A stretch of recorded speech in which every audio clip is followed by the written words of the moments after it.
Elisa, take it away. Hey, well, thank you for joining us. I'm going to be making chicken paprikash with egg dumplings tonight. The first thing I'm doing is I'm taking 4 tablespoons of butter. We're going to chop it up and put it in a frying pan to let it melt. Then I have 1 large onion that I'm taking, and one of the good things about this recipe is you can kind of make it for as many or as few people as you want. You just vary the amount of ingredients. I'm kind of making it for a family of 3 plus good amount of leftovers, because I hate cooking the second day, and I think paprikash always tastes better the second or the third time around, heat it up. So when I'm chopping the onions, I'm making them pretty decent chunks. You don't want them really fine. We like ours chunky. I think part of it was my mom probably always made it this way, so if a child didn't like a certain ingredient, they could easily pick it out. So the onions will then, as soon as this all kind of melts. So you just kind of start to cook the onions until they get a little bit translucent, a little bit browned. As you can see, it's a decent amount of onions. You can always put less in if you don't want quite this amount.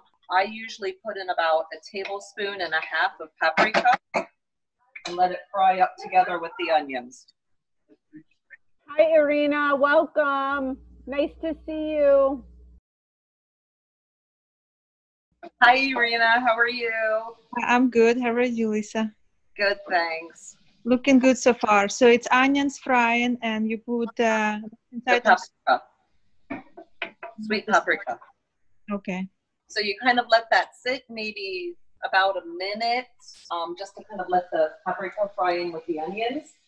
In the meantime, what I did before we started is I took chicken thighs, just washed them and cut off all the extra kind of fat and skin.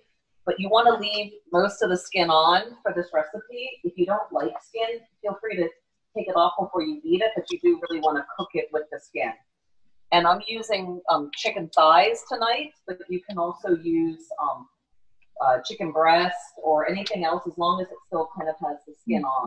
So now that the onion is about ready, I'm just going to take the chicken breast and put it in skin side down into the skillet. And how many pieces you put in is going to depend on your family size, how much you want to do. And really the determining factor is how big your skillet is. So I usually kind of put in about as many as the skillet's going to fit. And tonight, I think that's probably going to be maybe 6. Maybe I can fit a 7th piece in if I scoot them together. So we're going to let it sit there and cook for about 5 minutes. What we're trying to do is brown the side of the chicken that has the skin on it. And while that's happening, we're going to prepare the peppers. So Sammy, my sous chef, who is too shy and hiding off the camera, basically earlier today, the peppers up for me. And I'm now just going to chunk them. And again, how big of the chunk is kind of up to you. I kind of do something about that. So big enough that it's not going to totally dissolve when you cook it, but not huge so that you can eat it easily without having to cut them. So, okay. So the peppers are finished, all chopped up, and you can either use fresh tomatoes or I'm going to be lazy tonight. I'm just using a large can of diced tomatoes. And when I take them out, I'm going to try and take most of the liquid out. I'll put a little bit in with it. Again, it's going to depend on how much sauce you want and how thin you want the sauce to be. The more sauce you want, the thinner you want it, the more of the tomato juice you put in. So, okay, that seems to be brown. I'm going to flip those over. Okay, so what we're just kind of trying to do is brown the chicken a little bit on both sides. So I think we're kind of right about there. So the next step is pretty easy. So I'm just going to take the peppers that I cut up earlier, and they're just going to go over top. Okay, tomatoes go next. As I said, you can either use fresh tomatoes or you can use canned tomatoes. They both work well. What I'm going to do now is salt is, you know, it depends on how much you want. I usually start with a little bit less. You can always put more on later. This is about a ½ teaspoon of salt sprinkled on top. Okay. And then the finishing touch before we let it cook is sour cream. And yes, I have washed my hands. Excuse my fingers, but we just dollop on sour cream, and how much you use depends on how much you like. I'm going to be honest, I like a lot, so I'm just going to move this onto the back burner and put a lid on it and kind of let it cook at a medium-low heat. And it usually cooks for, you can cook it anywhere from a ½ hour to an hour. So Julie, if you're worried about your chicken being done enough, cook it a little bit longer. But pretty much just, you know, take a piece of chicken out, cut into it. As long as it's not pink, it's ready. But as you saw, we browned it well on both sides. So we're now going to move on to the egg dumplings. We kind of heated the water earlier. Sorry, 1 teaspoon of salt in the water. We're going to make the batter for the egg dumplings. Okay, it's about 2 cups of flour, more or less. You know, kind of when it's the right consistency.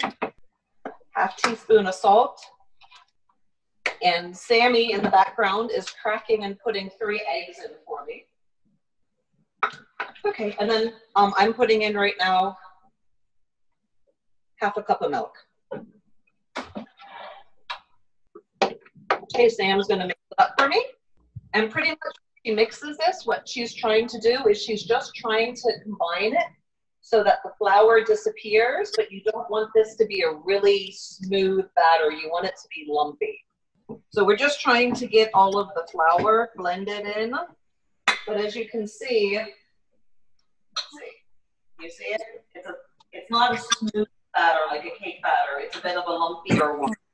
So what Sammy's doing now is she's just taking a large dinner plate for me, and she's rinsing it with cold water, and she's leaving the water on the plate. She's not drying it off the plate. So, okay. So she just took a large dinner plate. It's wet still, very wet. So, and I'm just putting the batter right on the plate. So the water had been previously brought to a boil, and pretty much all you do is I've dipped my knife in the hot water, and you kind of tip the plate so that your batter is kind of coming towards the edge, and you will cut pieces into the water. And each time I'm just dipping the knife into the hot water to kind of rinse off the dough and to help it cut off the next piece easier. So Julie, as soon as I finish putting these in, they cook for 5 minutes. All right, so as you see, they're all in the pot. I've kind of made sure that none are sitting on the bottom and just kind of stirring them up a little bit just to make sure that they don't clump together. So the dumplings are probably finished. So, you know, they've all floated to the top. When I do this in multiple batches, when I have smaller pans, I do it this way so that I still have the water left to cook my next batch. If you do a single batch like I did today, of course, you could just pour it all through a colander. All right, so this is what they look like in a bowl. All right, so there we go. So there's the chicken. The sauce is bubbling away. I'm going to just take and kind of move the the sour cream, and kind of help mix it into the sauce. I'm going to let this cook longer. I'm going to put the lid back on just to make sure that the chicken cooks through thoroughly. But probably for about what I feel is going to be the last 10 minutes of the cooking, I like to take the lid off so that some of the water boils off and the sauce is thicker. So I'm going to cover it back up right now. So, Julie, that's about it. Thanks, Lisa. Bye.